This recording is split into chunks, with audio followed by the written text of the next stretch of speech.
Halo guys, kembali lagi sama aku Rinda dalam WhatsApp Podcast Mahasa. Nah, kali ini tentunya aku juga nggak sendirian lagi karena aku hari ini ditemani sama salah satu orang dari Mahasa tentunya yang sangat spesial hari ini. Dan ini dia.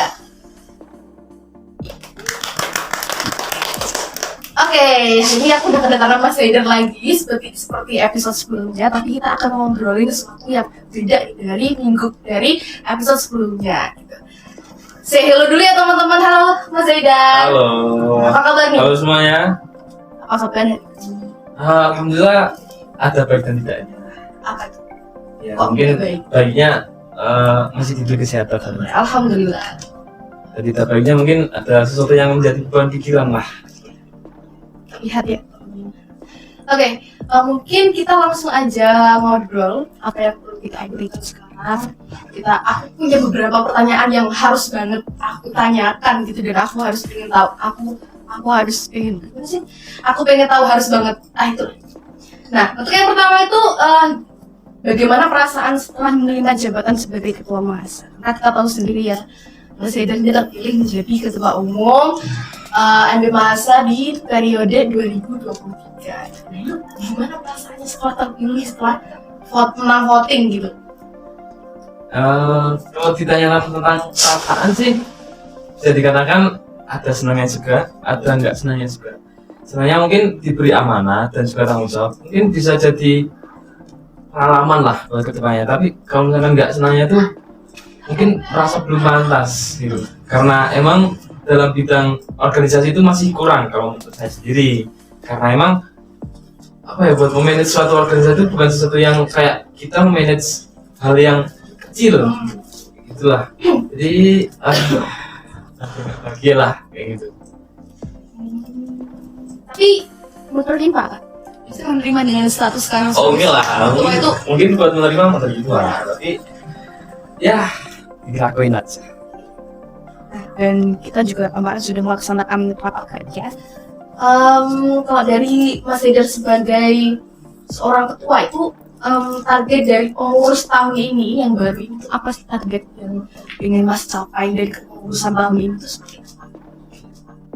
Mungkin buat target sesuai dengan visi misi saya sendiri, terutama di bagian tentang manajemen internal, juga tentang keluargaan yang mau dibentuk nih.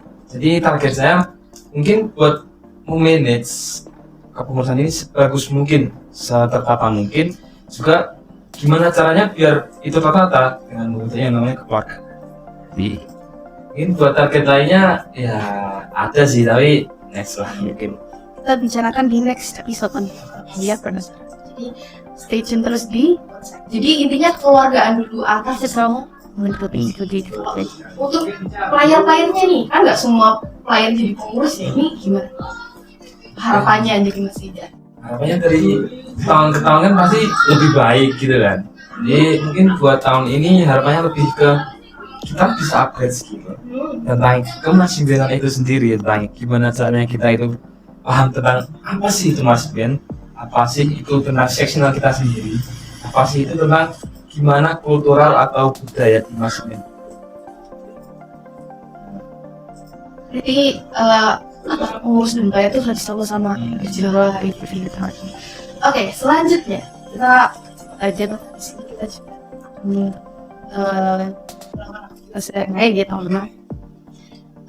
inovasi apa dari proker sebelumnya? Kalau inovasi baru apa yang dipunyai Mas Haider dari kepengurusan sebelumnya? Apakah mau ngadain grand event yang belum ada itu atau seperti apa? Mungkin inovasi. Mungkin dari aku sendiri selaku ketua, mungkin ini tahun kemarin ada tapi tidak terrealisasi, itu syaratnya lomba. Iya. Jadi buat tahun ini ada niatan buat kita berangkat lomba, dan insya Allah dan bismillah bisa terrealisasi. Nah tujuannya ya kembali ke tadi target awal kepengurusannya, biar manajemen internal dan tentang keluarganya terbentuk. Terus buat player-playernya kita nambah basic, upgrade skill, dan tahu tentang apa sih manajemen itu. Berarti cara meningkatkan kualitas dari perlombaan. Iya. Nah, itu cukup bagus dan cukup baik gitu ya untuk pengurusan tadi. Tapi kita berusaha sama-sama ya teman-teman, kita berusaha sama-sama untuk apa yang jadi keinginan dari Mas Rida, apa yang jadi tujuan dari Abima setahun ini itu bisa tercapai. Oke. Selanjutnya dari target yang sudah Mas ingin capai itu cara seperti apa agar target itu tercapai? Dari Mas sendiri itu caranya itu seperti apa sih? Gimana? Oke. Mungkin disusun dari runtutnya, dari awalnya ya tadi dari target tadi pengurusan kita memperbaiki manajemennya dulu, terus layarnya kita kasih wawasan kemudian kita tuh tahun ini mau upgrade skill, jadi gimana caranya kita kasih wadah ke lomba gitu.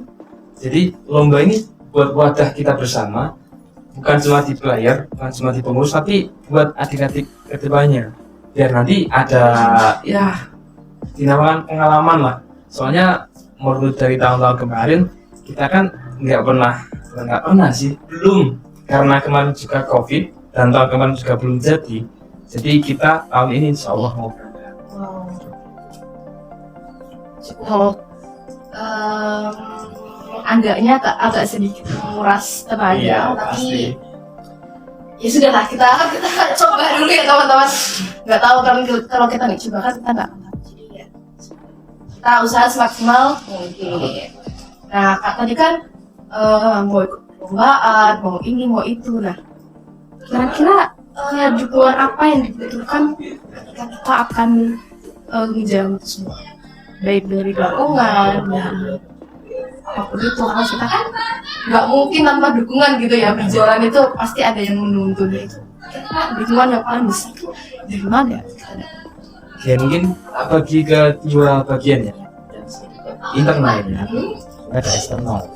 Jadi buat internalnya sendiri kita pasti dari organisasi kita sendiri, dari sendiri pengurusnya, dari playernya pun. Kemudian kita bagi lagi ke teknis dan non teknis. Teknisnya itu ke gimana latihannya para player, gimana caranya pengurus buat mengorganisir pengurusnya. Nah, terus buat lomba juga kita kan ada yang namanya manajerial buat lomba nih. Jadi nanti gimana caranya dari pengurus manajerial saling bekerja sama dengan pengurus biar kita bisa mendukung perjalanan kita ke lomba. Terus buat eksternalnya mungkin karena kita unit kampus, jadi dukungan terbesar pasti dari rektorat. Pasti Tentang apa? Tentang pertama keuangan. pendanaan. Ya, pendanaan, karena buat pergi ke lomba tuh nggak sesuatu hal yang sedikit, nggak tuh ya. Tidak murah. Skill bisa sampai 80 aja. Iya. Gitu. Pak Jadi, Rektor, tolong digarisbawahi Oke. sini. jadi selain juga buat eksternal, itu ada yang namanya kita buat kolaborasi sama internal lain kayak misalnya PB, senior-seniornya, nanti kita di manajerial, di organisasi sama di. Jadi siapa tahu maksudnya mau mengasihkan atau memberi kita dana gitu ya, karena kita mau berangkat cara kita hati-hati kayak Tolong dengar, jangan cuma dengar, kita menerima. kita teman-teman di sini juga berharapnya yang terbaik lah. Kita kalau dibantu ya mau gitu. Oke, lanjut. Nah, dari semua yang dibicarakan, dari target, upaya, indikator dan lainnya, apa nih kira-kira hal yang paling utama dibutuhkan dalam kepengurusan ini supaya berhasil dan harus ya apa?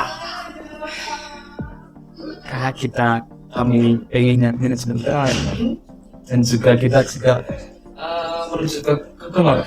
Jadi yang utama itu komunikasi. Jadi kalau nggak ada komunikasi yang baik, kita nggak akan bisa membentuk kekeluargaan yang baik, nggak akan bisa membentuk manajemen yang baik. Gitu. Jadi komunikasi itu penting ya, bukan cuma di sebuah hubungan antar orang gitu ya.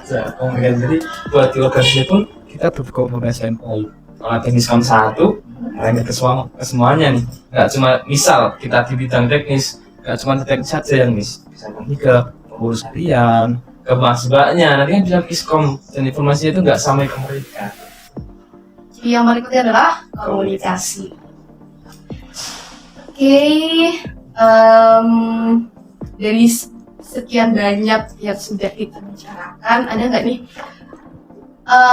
satu pesan atau Mas Ida mau memberi closing statement untuk kita, untuk para pemirsa podcast sekalian, untuk kepengurusan ini atau harapan-harapan Mas Ida ke depannya gitu ya, bisa disampaikan.